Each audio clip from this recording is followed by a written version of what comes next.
Paz do Senhor, meu irmão, minha irmã, seja muito bem-vindo a mais um programa, mais uma aula da Escola Bíblica Saiba Mais. É realmente um grande prazer estar com vocês aqui novamente, falando sobre as coisas de Deus. Eu sinto muito prazer nisso. E espero que você de casa também seja abençoado, assim como eu estou sendo abençoado aqui todas as vezes que a gente vem gravar, tá? Bom, sem mais delongas, vamos tentar ser um pouco mais direto hoje na aula, dando continuidade à aula passada. Nós estamos trabalhando aqui o nosso segundo trimestre de aprendizado, juntamente com a revista da Escola Bíblica Betel, tá? Essa revistinha aqui, ó. Estamos na aula 2 de Neemias, restaurando muros, reconstruindo vidas e renovando propósitos. Vamos aqui trazer lições de vida, de liderança, de resiliência a respeito do personagem Neemias. Aprender com ele, que Deus levantou esse homem para inspirar, para nos inspirar, né? Nos inspirarmos nele. Não buscarmos nos comparar, não, mas nos inspirarmos nele, tá? Vamos lá, irmãos. Acho que você está com a sua revista aí. Se você ainda não está com a sua revista, você está pecando. Está em pecado, então, brincadeira.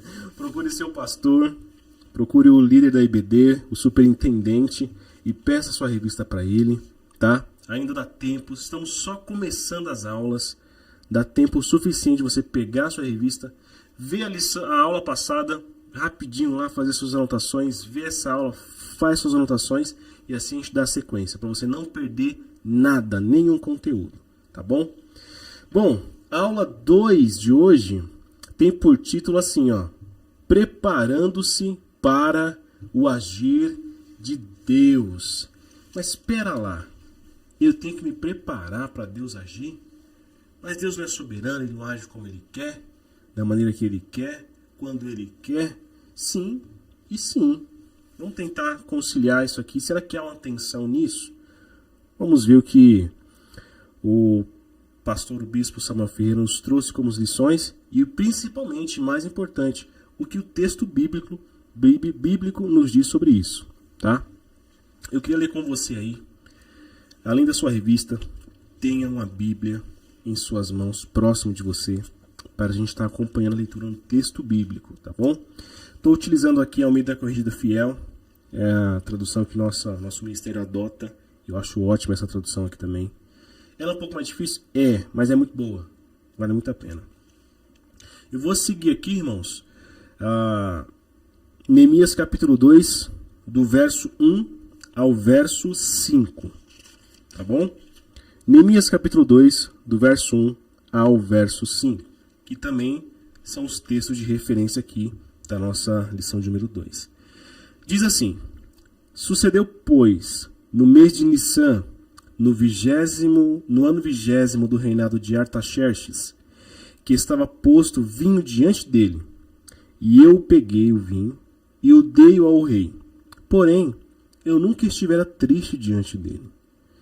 Você vê aqui que Neemias ele cumpriu o seu trabalho, que era o quê? Sendo copeiro, ele provava os alimentos antes do rei. Porque caso houvesse alguma conspiração, alguma contaminação, um envenenamento, o copeiro era morto e o rei não. Então, por isso que existia essa função, tá? Então, ele pega o vinho, ele bebe o vinho e dá o vinho para o rei. E nesse movimento, ele diz, porém, eu nunca estivera triste diante dele, diante do rei. Verso 2, e o rei me disse, por que está triste o teu rosto? Pois não estás doente? Não é isto senão tristeza de coração. Aí Neemias diz, então temi sobremaneira. O rei percebeu a tristeza de Neemias. Percebeu a tristeza do rosto de Neemias. E é tão interessante que o rei, ele acrescenta, né? Essa é uma tristeza do coração. Essa é uma tristeza das emoções. Essa é uma tristeza da alma. Verso 3. E disse ao rei, viva o rei para sempre. Como não estaria triste o meu rosto, estando a cidade, o lugar do sepulcro dos meus pais, assolada e tendo sido consumidas as suas portas a fogo, aí Neemias, ele vai lá e fala para o rei o motivo da sua tristeza. Lembra que na aula passada nós enfatizamos muito a questão daquelas más notícias terem afligido sobremaneira Neemias? E aqui ele fala para o rei, ele é honesto, ele é verdadeiro, mesmo correndo riscos. Verso 4. E o rei me disse: que me pedes agora? Então orei ao Deus dos céus e disse ao rei: se é do agrado do rei, e se o teu servo é aceito em tua presença, peço-te que me envies a Judá, a cidade do sepulcro dos meus pais, para que eu a reedifique. Amém? Então esse aqui é o texto que vai basear a lição de hoje, tá? Caminhando agora para a revista, para a introdução. Diz assim: Deus preparou Neemias para a missão de restaurar a cidade de Jerusalém. Tendo se disponibilizado para aquela obra, ele passou de copeiro do rei a um importante líder e administrador. Porém, foi necessário tempo para que Neemias estivesse pronto para tão árdua e nobre tarefa. Da mesma maneira, precisamos nos manter sempre prontos para servir a Deus conforme a sua vontade. Estar pronto exige intrinsecamente tempo. E eu vou explanar mais sobre isso. Tópico 1. Neemias não se precipitou. Isso é muito interessante. Veja, desde que recebeu a notícia sobre Jerusalém, lá no capítulo 1, lembra-se que o irmão dele, Anani, veio no capítulo 1 e falou as más notícias, Neemias, desde aquele momento, se dedicou à oração e ao jejum. Finalmente, passados 4 meses, chegou o momento sobre o qual ele esteve orando. Que lição preciosa! Antes de agir, apresentarmos a Deus em oração a situação e o que planejamos fazer a respeito. O preparo antecede o agir de Deus, neste sentido aqui. Então veja, irmãos, depois de receber aquelas terríveis notícias, lembra-se, vamos voltar lá. Assentou-se, ele chorou, ele lamentou, ele jejuou e ele orou. E esses feitos, né, propriamente dito, a oração e o jejum, não foi uma vez. E isso é interessante da gente pensar, porque aí, muitas das vezes a gente lê o texto bíblico e acha que uma coisa foi acontecendo em sequência da outra, sabe? Como se fosse um filme, em que uma cena vai realmente mostrando uma em seguidinha da outra no mesmo tempo cronológico e assim por diante. Mas não é assim que funciona. São detalhes bíblicos. Vamos lá de novo. Ó. No capítulo 1 de Neemias, lá no verso 1, vai dizer que no mês de Quisleu, do ano 20º. Só que lá no capítulo 2, vai dizer que no mês de Nissan, no ano 20º, ou seja, o ano é o mesmo, o 20º ano do reinado de Artaxerxes. Há 20 anos que esse rei está dominando aqui já. Então, o ano é o mesmo, porém o mês é diferente. Aqui dá uma diferença de 4 meses, né? O mês de Quisleu é o que equivale a mais ou menos metade de ali, dezembro, né? Fica sempre entre metade, né? Novembro, dezembro, aí janeiro, fevereiro, mais ou menos assim. Só que Nissan fica entre o mês de março, né? Metade de março e abril. Então, são 4 meses de diferença entre a notícia ruim e esse preparo para chegar aqui até a presença do rei. Mas eu fico a pensar que esse preparo de Neemias, né, não foi algo intencional. Veja, eu vou tentar explicar melhor. O seu preparo sim foi intencional. E como é que foi um preparo? Ele não sabia o que faria. Neemias não tinha essa noção. Ele não sabia o que fazer. Então o que ele sabia? O que ele sabia que precisava fazer? Orar e jejuar. O cenário que foi apresentado para ele era terrível. E quais ferramentas e que poder ele tinha? Neemias era um copeiro do rei.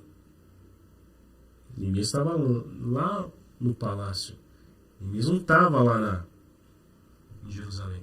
Quem era Neemias para Jerusalém? Não tinha relevância política ainda.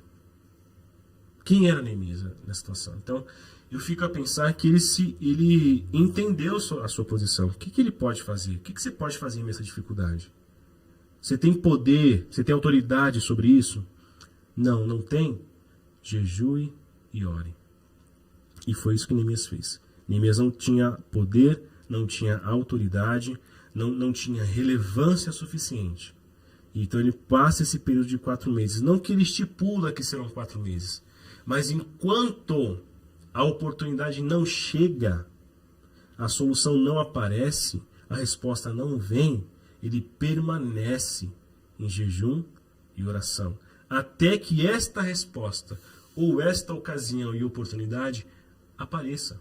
E aí ele tem o discernimento de que esta é a oportunidade. Então, o preparo de Neemias foi para também entender e discernir a oportunidade chegando até ele.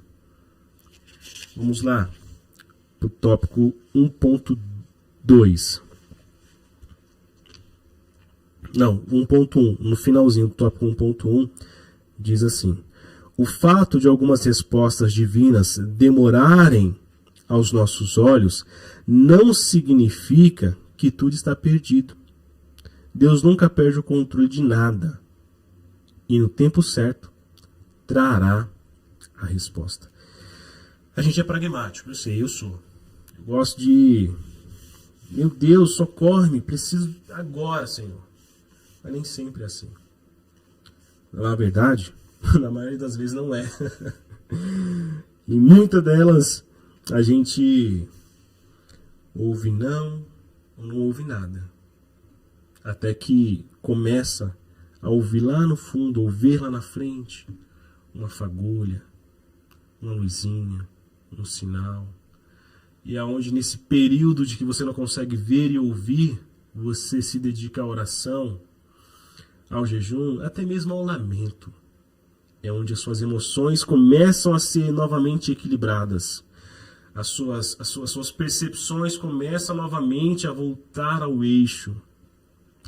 E as suas expectativas começam novamente a estar alinhadas com o propósito de Deus. É que você começa a ficar um pouco mais calmo. Você começa a perceber nas entrelinhas Deus agindo.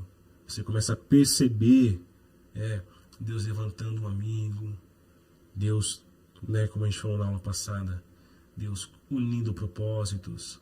Então, é nesse tempo. Você não sabe quando isso vai acabar. Mas enquanto a resposta concreta não chegar até você, permaneça. É na sua pouca força, mas vai. Os joelhos estão trôpegos, fortaleça-os. Para, descansa, respira. Faça assim como Neemias. Então, tópico 1.2, o tempo da espera mudou Neemias. Então, em que sentido mudou Neemias? A gente pode colocar no sentido agora, como ele se apresentou ao rei. Tá? Isso aqui foi a maior mudança que o rei percebeu. Neemias disse: eu nunca me apresentei triste diante do rei, mas dessa vez me apresentei triste diante dele. Dentre esses 4 meses de se apresentar diante do rei, mesmo estando em oração, em jejum, em lamento e choro, em nenhum desses 4 meses, dessas vezes, Neemias se apresentou abatido. Mas nessa ocasião, nesse dia específico, o seu semblante denunciava a sua alma. E aí o rei percebe isso.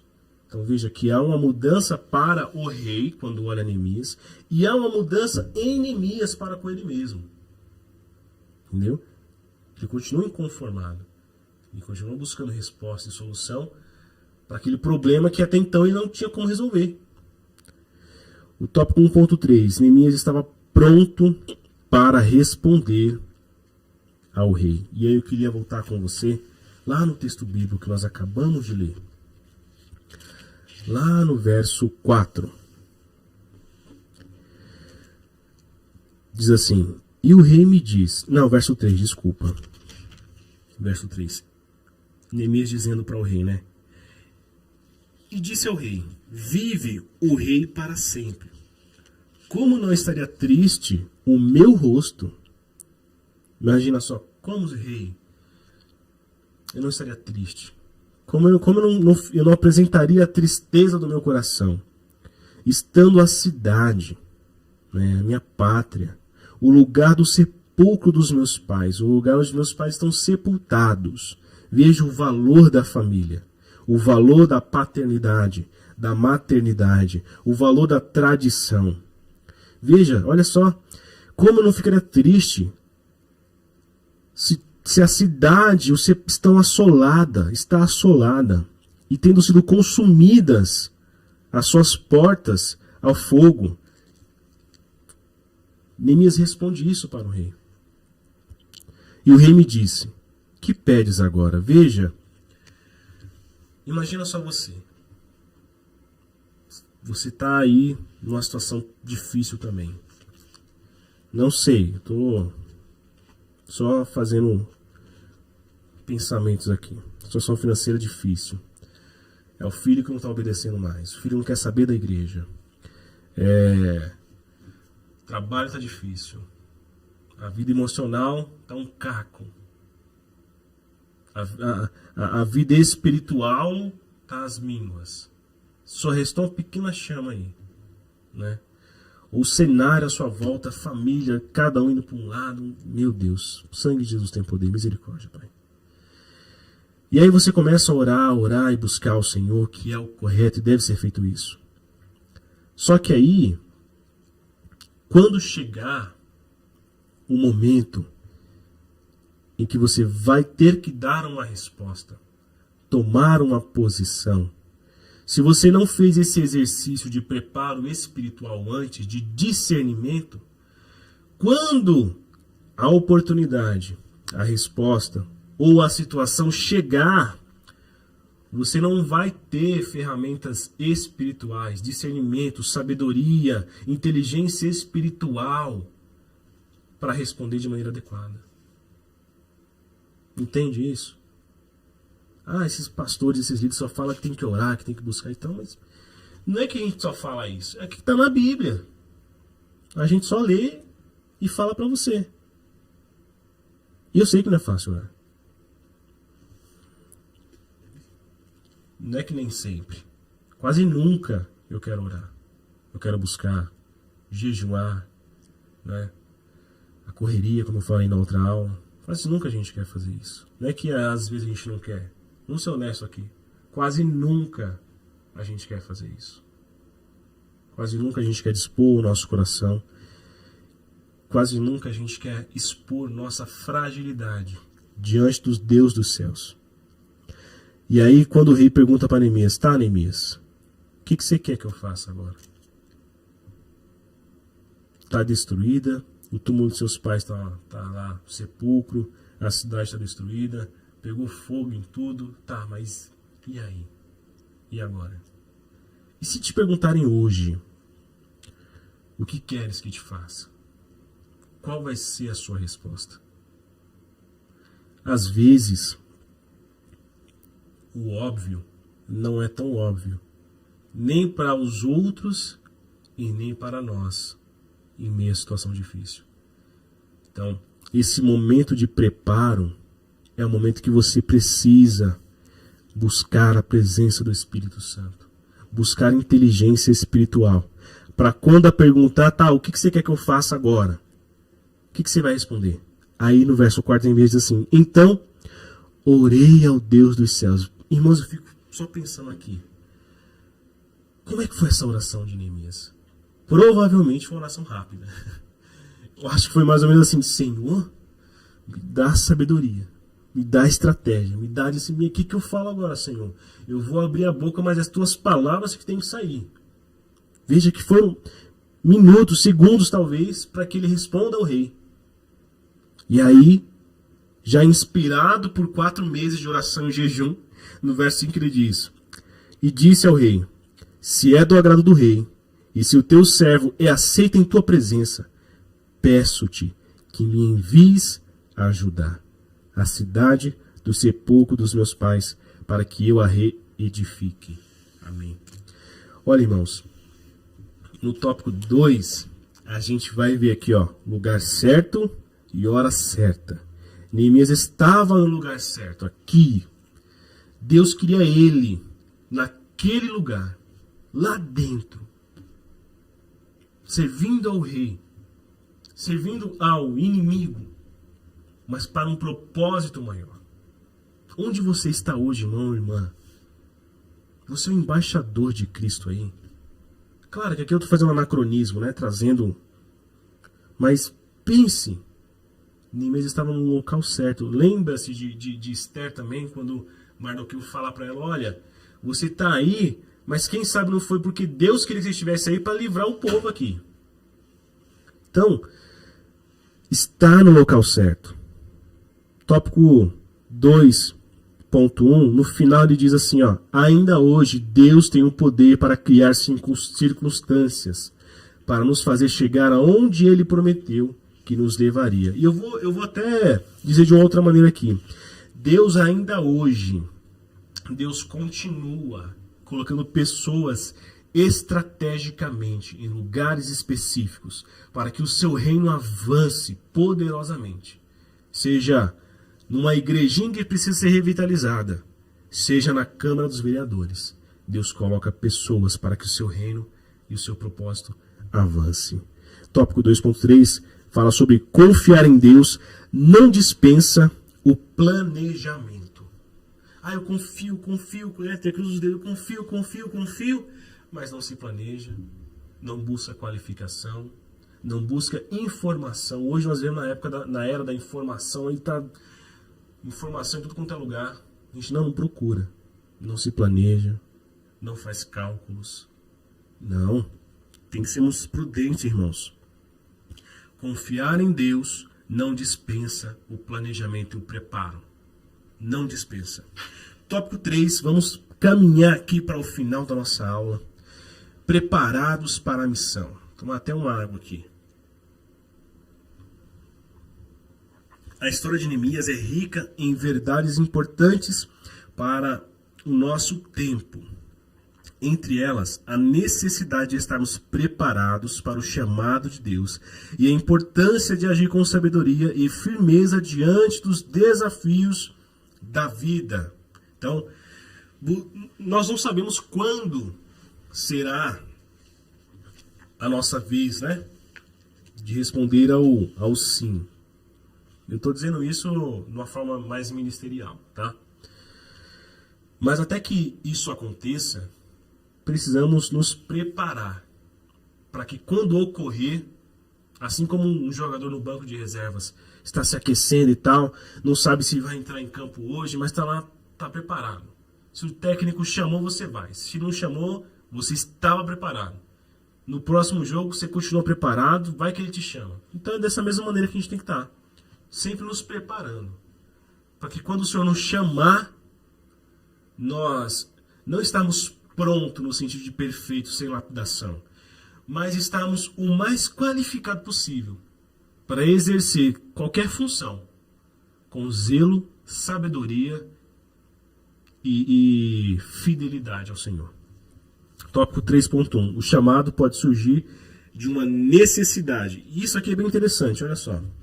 O relato bíblico não nos mostra Deus falando com Neemias em sonho, profecia ou visão. E aí, isso é muito legal porque vira e mexe, eu quero isso.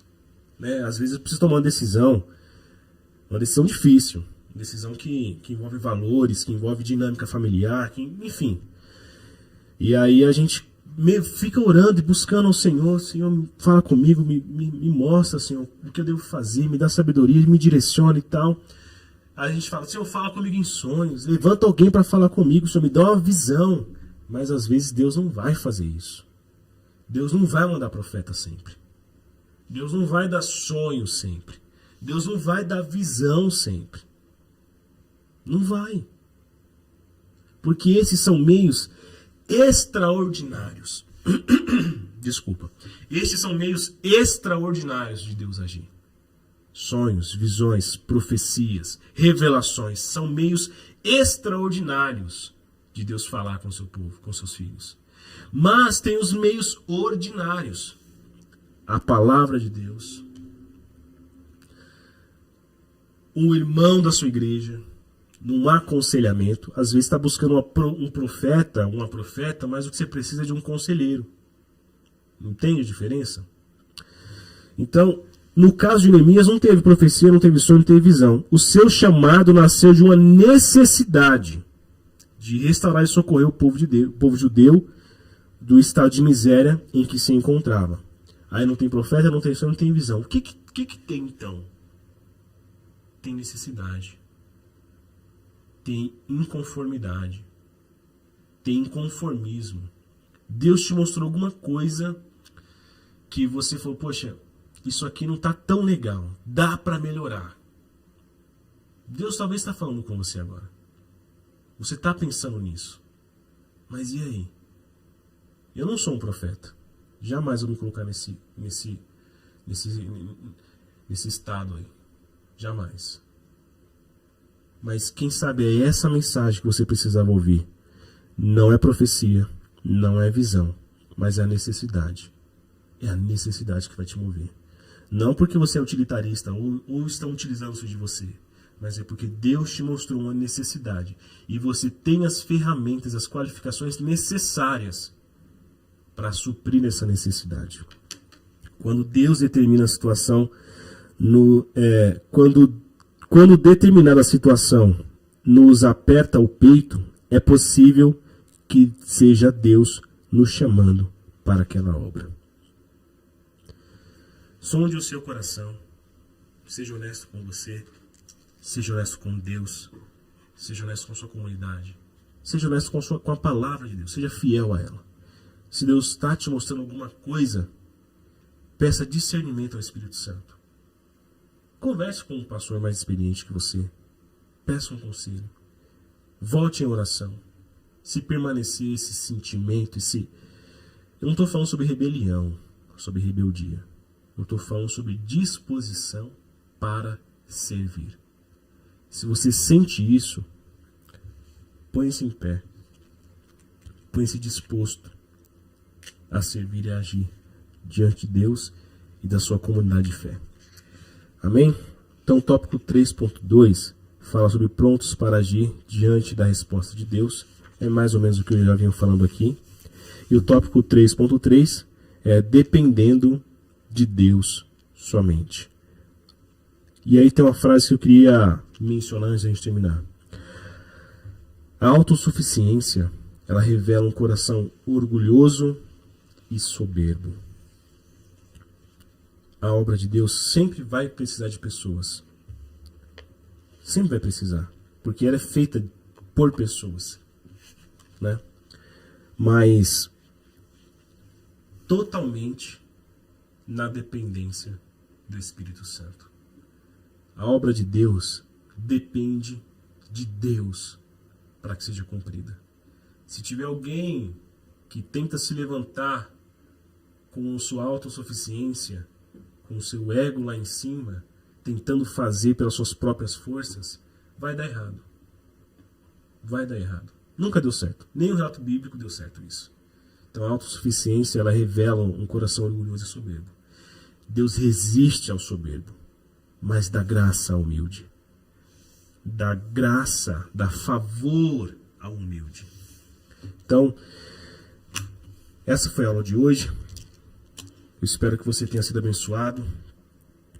E se prepare aí por agir de Deus, para o agir de Deus na sua vida, na vida da sua igreja, na vida da sua família, porque talvez, pensando em família, o que está faltando mesmo para que você veja a resposta da sua oração em relação à sua família é um pouco mais de preparo. Deus já vai agir. Tá bom? Então é isso. Semana que vem nós estaremos aqui de novo. Aula de número 3. E, lembrando, não posso esquecer de falar isso. Gostou dessa aula? Achou interessante o conteúdo? Quer se aprofundar? Vai lá no Teleschool, nosso seminário de teologia. Procure o pastor Adão, missionária Ana. Converse com ele. Faça uma aula gratuita, uma aula experimental. E se aprofunde no estudo bíblico. Tá bom? Deus abençoe você. Até semana que vem.